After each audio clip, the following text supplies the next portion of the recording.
Welcome everyone to Drive the Conversation, episode 2, where we will be briefly diving into the passing of Chadwick Boseman, but also what currently is going on in Kenosha and other topics related to that in our country. So my name is Jewel Ifeguni, founder of You Matter Studios, and my co-host is... My name is David Wang. Currently a student of art at the Art Institute of Chicago, and I'm formerly a computer science major at the University of Illinois, Urbana-Champaign. Those of you who went to that school in the last 4 or 5 years may remember me as the McDonald's DJ. Hi, my name is David Wang. I am the McDonald's DJ from Hinsdale. I'm also an artist. I started playing music here by accident. I came here for food, and I forgot to turn off my portable speaker, right? So I was like trying to listen to music, and it just came out of my backpack. I don't remember who it was at the register. I'm like, oh, I like that song. You want to stay and play some more? I have a playlist. I choose songs. I don't mix them. Think of me as an intelligent radio. A little bit of my embarrassing past right there. Well, welcome, David. But yes, Chadwick Boseman. We lost our Black Panther. We lost our superhero, and for the Black community, we lost our first Black superhero. Let's talk a little bit more about that. Yeah, I remember a comedy series Honest Trailer saying that Chadwick Boseman was getting dibs on every male Black icon. And I think it's maybe tragic that he didn't manage to actually get on every. I think his life is cut too short. But I would have been excited to see what he was capable of doing going forward, because he had at least several decades of, range and contributions left in him, artistically. Yeah, and let's dive deeper into like the power of his representation and like Wakanda. Like, what was that? What did that mean? I'm an outsider on this issue, so like Wakanda, the whole Black Panther was meaningful to me, but not perhaps in the same way that it affected the Black communities. But I think I've given some thought into the framing of Wakanda, and a lot of the interviews we talk about how Wakanda is sort of like what African nation could have been without the predations of colonialism. And I think that's not 100% correct framing, because based on what I've read about the African nations, we read about the Mali, the Songhai, the Kingdom of Kush, the Great Timbuktu, and the Ashanti. Wakanda is what Africa was. Say it again. Wakanda is what African was, and it kind of still is, and what it could continue to be. So it's not just a what if alternate universe. It is derived from the greatness that was already part of the African continent's culture. And I think it's useful that we think of it this way, because if we think about it, we are all going back tens of thousands of years. We're all sons and daughters of Africa. So, and because we're all part of the human race, if we can talk about the greatness of Rome, China, and Europe, then I think recognizing the greatness of not only Africa, but also the American subcontinent too, is probably a more fruitful way to think of the issues of what the African nations and what people hailing from that diaspora, Yeah, well, I think I'm really excited to dive deeper into this in our panel that will be happening next week, where we dive more into the power of Chadwick Boseman and just his representation. But also, let's talk about what's going on in Kenosha. So let's first set some context. What do we know and what do we not know? Well, in Kenosha, what we have is 3 relevant cases. The first is the shooting of Jacob Blake by Officer Chesley. And this one is also one filled with a lot of assumptions that based on information that we don't already know. So I think it's useful to clarify some of those. We know that the incident that started it, was a 911 domestic call involving Blake. What we don't know is the nature of this domestic call, and we don't know what the relationship that Blake has with the people around him are, to see if this call was warranted or whether this use of force was warranted and should be expected. What we do know is that the man had no weapon on hand. He did not have a gun in his car, but he had a knife on his floorboard. That's what we know. We don't know if he was actually actively reaching for it when he was shot. We do know that the officer in question grabbed his shirt and shot him in the back 7 times. And one has to wonder the kind of mental states that a person has to be in to perform that action at such a close range. And 7 shots is kind of an overkill kind of scenario in this particular case. It really is. Like, first of all, it's like the tale we hear all the time, right? You see a Black man or Black person reaching for something and it warrants shooting them, which is just like insane in itself. And then 7 times, like what makes someone get to that point where they need to shoot someone 7 times? And James Blake is paralyzed. So my heart really goes out to his family. And I'm sure, like, we don't know the nature of the call, but I don't think that's what the family intended, right? They didn't expect to see this outcome. So it's just tragic on all fronts.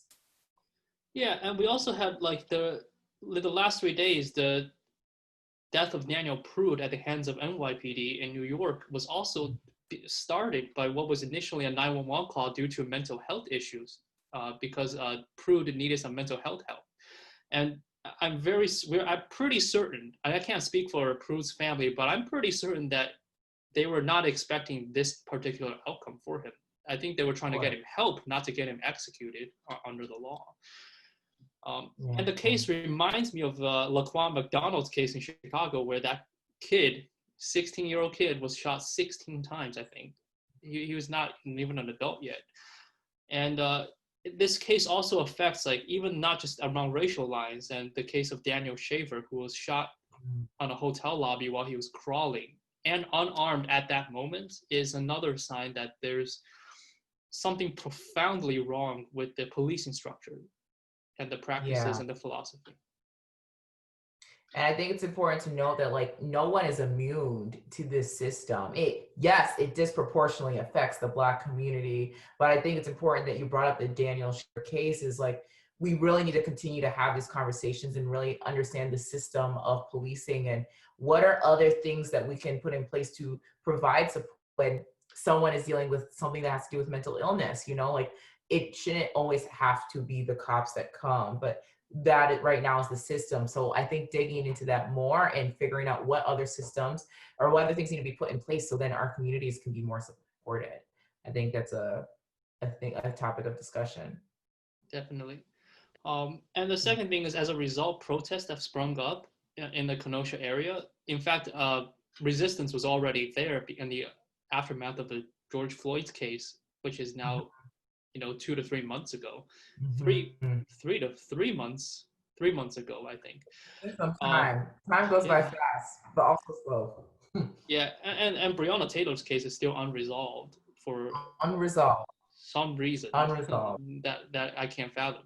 But in the protest, there has been property damage.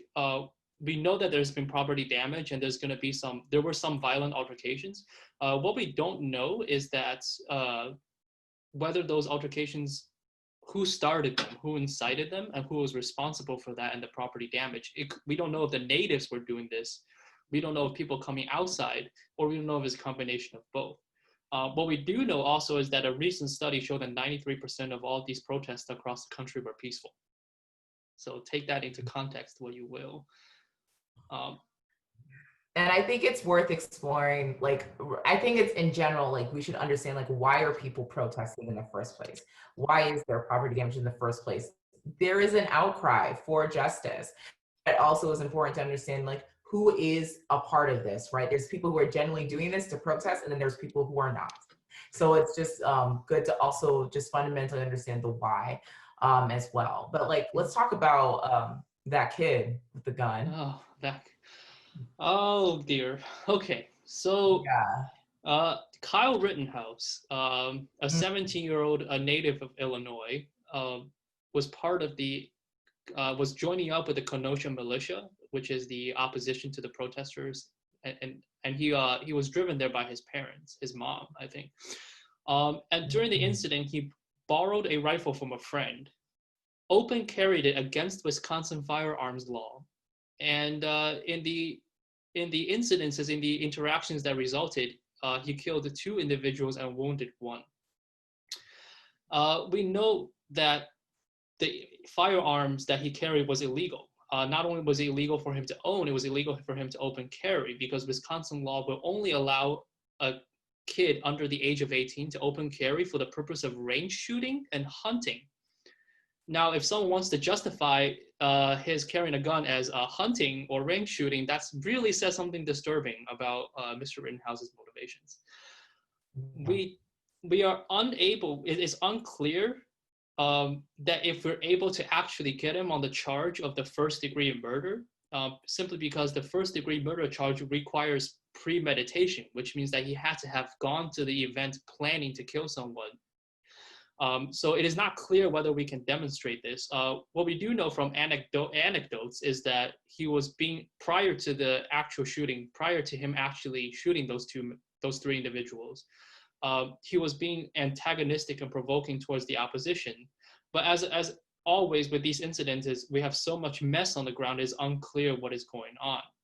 But like everything that is unclear, the tragedy is that we live with the consequences. 2 people are dead and 1 wounded because he was involved in this particular action. Yeah, and also highlighting the fact that, like, man, if he looked any different, he would have not survived even holding a gun. So I think it's important to call out. But I know, like, there's also the fact that, like, if he was going to argue and say, hey, like, I did this for, and like the amount of training it would take to actually, like, you know, use a weapon. Right. Yeah, and when we talk about military veterans in war zones, they're in a state of stress where they have to distinguish between enemy combatants and civilians, and their job is to not shoot the civilians and focus on combatants, and that's the rules of engagement. And in a war zone, sometimes the civilian who is also armed and they look just like the combatants. So now the soldier has a duty and is trained to the greatest capacity possible to distinguish between them in an exceptionally tense situation. In the United States, when we're on our home soil, every single person is a civilian. There is no military combatant on our domestic soil unless, you know, the army itself is deployed domestically, and that's not the case. So in order to be able to distinguish between threats and innocent bystanders in a messy situation like a domestic protest requires a degree of restraint that goes even beyond what soldiers are required to do. And the idea that 17-year-old Kyle Rittenhouse has the training and the self-restraint to be able to do this just makes him going to that particular event, at the very, very, very least, incredibly irresponsible and incredibly stupid. Yeah, so I think there is a lot here, and we could go on forever, but again, we will talk more about this in our panel. But I think it's also important to note that, like, tensions are high, right? You have a Black man that's been shot in the back 7 times. People are still been outraged of just systemic and just racial injustice. And then you have this kid that just killed 2 people, injured 1. It's definitely at a tipping point, especially in specifically Kenosha. So let's just dive into how did we get here? All right. So what we have right now here, I've demonstrated, is some demographic and economic income distribution data on Kenosha, Wisconsin. And this is compared with Hinsdale, Illinois, which is a very affluent suburb where I currently live, and just as a reference point to see the stark contrast. Some notable things. In Kenosha, Wisconsin, less than a quarter of the people age 25 and above have a bachelor's degree. And we can compare that to my neighborhood, which is 80.3%. And the median household income, which is the combined income of the entire household in Kenosha, is around $53,000. The national median income comparatively is around $62,000, and in my neighborhood, it's $188,000. That's 3 times bigger in terms of income. And that translates to the per capita income too, where in Hinsdale, that number is almost 4 times as much as a Kenosha, both in the individual income and the per capita income. And comparatively, using the US Census Bureau measurement for poverty, 17.7% of people in Kenosha, Wisconsin are below the poverty line, where here it's only 2.9%. And the relevant part is, if we look at the racial demographics of Kenosha, Wisconsin, it is pretty close to the national proportion, which is around 11.5% Black people and 66.7% non-Hispanic Latino whites. Whereas in Hinsdale, the percentage of Black people immediately dropped to 1.2%. And the idea that as higher income goes, that the proportion of white non-Latino, non-Hispanics increase, but the numbers of people of color of all just decrease. The exception being Asians. Asians tend to keep up, but that's a different kind of dynamic for another day. But this really puts that contrast into just. And there's even so much more to comment on this too. It also reflects the investment in the different neighborhoods as well, right? Like more likely to invest in neighborhoods where there are not as many Black people versus when it is predominantly, you know, Black and Latinx people. So I think these statistics really reflect that as well. And again, that's more we can dig to a future conversation. Yeah, and one thing that was being circulated was someone I think asked AOC what is a community where the police is defunded looks like, and she said a suburb. And the thing is, she's right, because in Hinsdale, where I live, the police are exceptionally discreet. We don't see them often, and when we do see them, they're so innocuous that we often don't notice them, and that's because they don't do much of anything. They drive around and then they just mind their own business because there's nothing really, you know, they're not out to provoke anybody. They're actually doing what they're supposed to do, which is be low key and then respond to only situations where there's an emergency to respond. And so if we want to, like, when people get scared about the idea of defunding police, they don't know what it looks like. Well, in Hinsdale, that's what it looks like. And it begs the question where it's like, what will it take for that kind of treatment to be everywhere, you know? So yeah, this is interesting. And now we have some notes about the greater Milwaukee area, which is, this one's a doozy because it really puts things in a context. And Kenosha is around 40 miles away from Milwaukee, but this describes that general 50-mile radius. And this comes from a study by Professor Mark Levine at the University of Wisconsin-Madison. And the differences are quite stark. The median Black household in the Milwaukee area earns 44% that of the median white household. The city of Milwaukee has the second lowest Black home ownership rate out of major large cities in the entire country. And we have, and even just within the same economic class, like a white high school dropout has the same likelihood as having a job as a Black high school graduate. And and also elements of Milwaukee in terms of racial and economic segregation, the zip code 53206 is particularly notorious for having the highest incarceration rate of Black men in the country in a city, with 20% of its people living below poverty rate. And in regards to Kenosha, that racial income inequality is also pretty extreme. About a third of Black residents live in the poverty line, but only 13% of the white residents do. And a Black worker in Kenosha earns about half of which a white worker earns in terms of income in that particular city. Wow. That's insane. If we actually expand this further, because we thought we were done with the whole highlighting of income inequality. Black children born in low-income households in Milwaukee have an estimated young adult income 80% lower. 80% lower, not 80% of, 80% lower. Lower? Yeah, we're talking like entry level, like early, you know, when we get our feet into the door, kind of beginning of career income, it's 80% lower. That's already a step back before you even get a chance. And I'm glad you're bringing up these statistics because it's really reflective of what's been on around the country in various different ways. And as we can see, like this specifically with like Wisconsin, like right now, like, yeah, this is a big example of like why we have gone to this point. People are sick of it. Yeah, and the particular one that I was really wanted to highlight is this one. Less than 20% of Black males and less than 15% of Black females in Milwaukee make more than $40,000 a year. That's incredible disparity when you consider that 46.3% of white males make more than 40,000. So that's like a 2.5 time proportion rate. And the annual median income for Milwaukee's Black households is about 58.3% of that of the median white household. That was in 1979. That was 50 years ago. 2 years ago, in 2018, this figure had fallen to 42%. So the average median income in Milwaukee Blacks. I was gonna say it's not like in the 70s that it was actually like doing well. So the fact that it's just gotten worse is just, it says so much.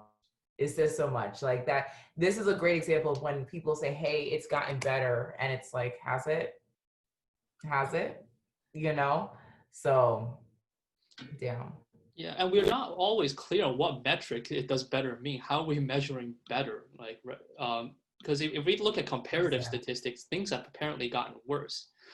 And say that again. Say that again. Say that louder. Okay. We when we say better or worse, we have to define a metric. What is better and what is worse, right? So if we say that, okay, well, we're not openly doing the Emmett Till type situations on Black people, well, maybe we can say that's better. It's probably still happening. Judging, it's just taking a different face. But if we look at comparative statistics, it looks like it's gotten worse, actually. This chart is also revealing in terms of it's in terms of segregation, and it's actually measured by school. So it's measured by how many Black students post-school segregation managed to make it into what used to be predominantly or all white neighborhood and schools. And in the last 50 years, Milwaukee's still on the top of this list on segregation in terms of school districts. And it's revealing for us in Illinois because Chicago's right smack dab at the top, which really does say something. Damn. Yeah, and I think just kind of talking from like the experience perspective, like I think it's great that you were able to show the data, but like even from like an experience perspective, there's other things to kind of comment on this. Other things to comment on that as well, right? So when you think about, okay, the disparity of like income, right? That is, again, what Black people have been saying for decades, right? Is that the system is against us. And it's just like when you're on a racetrack, right? And there's like, somebody has like 10 rocks to jump over before they can start running. And then other people have less and less until the track is completely free. And that's something that has just gotten progressively worse. So when you're talking about a community like Kenosha, you know, you see that this stuff has been going on regardless, right? And it's just been getting worse and worse. And then if you cross racial lines, it's not like there's a huge class inequality as well. So when, again, it's just like, what is that spark that's going to get people to wake up and really try to stand and like fight for their rights? And we saw that with George Floyd, and like when the video came out, like, no, forget this.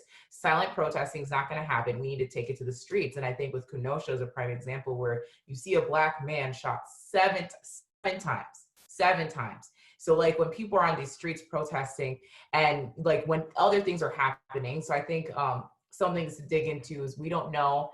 There's people who are protesting, then there's some people that don't really care, and that's just their opportunity. And I think it's important to know that those people may not actually be from the community fighting for anything and just capitalizing on just making a ruckus versus the people who are actually fighting for rights.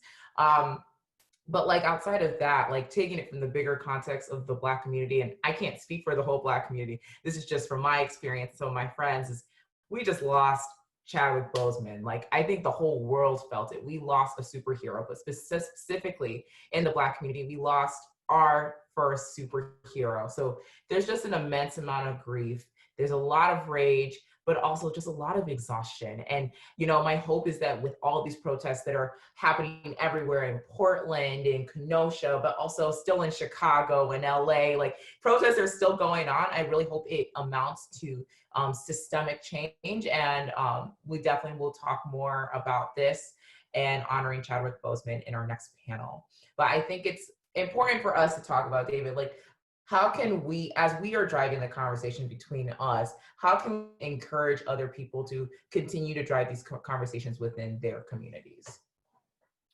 Yeah, the final note that I can make is that based on the economic data that I just presented, what happened in Kenosha was two powder kegs going off at once is the racial problem, and it was also the class problem.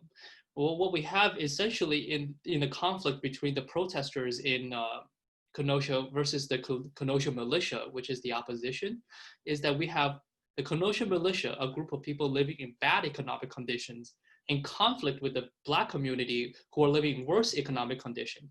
And that's the tragedy of it, is that the people at conflict each other, neither of them are well off in this particular situation. So that basis, that's the real tragedy, is that perhaps people that have common economic struggles, that have some more overlap than perhaps they know, are now at conflict with each other. And so to tackle this problem, we're actually just trying to solve two issues compounded upon each other and compounded by the pandemic. Remember that this data was from before April of 2020, which means that the rate of businesses closing, eviction rates have all gone up in the last 3 months. So tensions are high. People are tired. I think why it's important for us to continue to have these conversations, because like as David mentioned, like this was a combination of race and class. And when you are having conversations with people that can't maybe specifically identify with the racial portion of these conversations, is, tackle it in a way that they can understand. Like, have you been affected by the class, or whether you're middle class, upper class, lower class, or like, what are your other experiences that can be that relatable to the person you're talking with? Because in order for us to move forward, we need to start having these conversations that can evolve into action. But yeah, I think this was a really great intro into digging into this topic. David, you are awesome. Thank you for breaking it down for us. But in next week's episode, we are going to have a panel where we will be talking about the impact of Black Panther, just in representation, and also tying it into what's been happening today in Kenosha and everywhere else in the country. So stay tuned for our next episode and continue to drive the conversation, and check out our film. The link is in the bio. And yeah, so talk to you later. Bye. Talk to you later.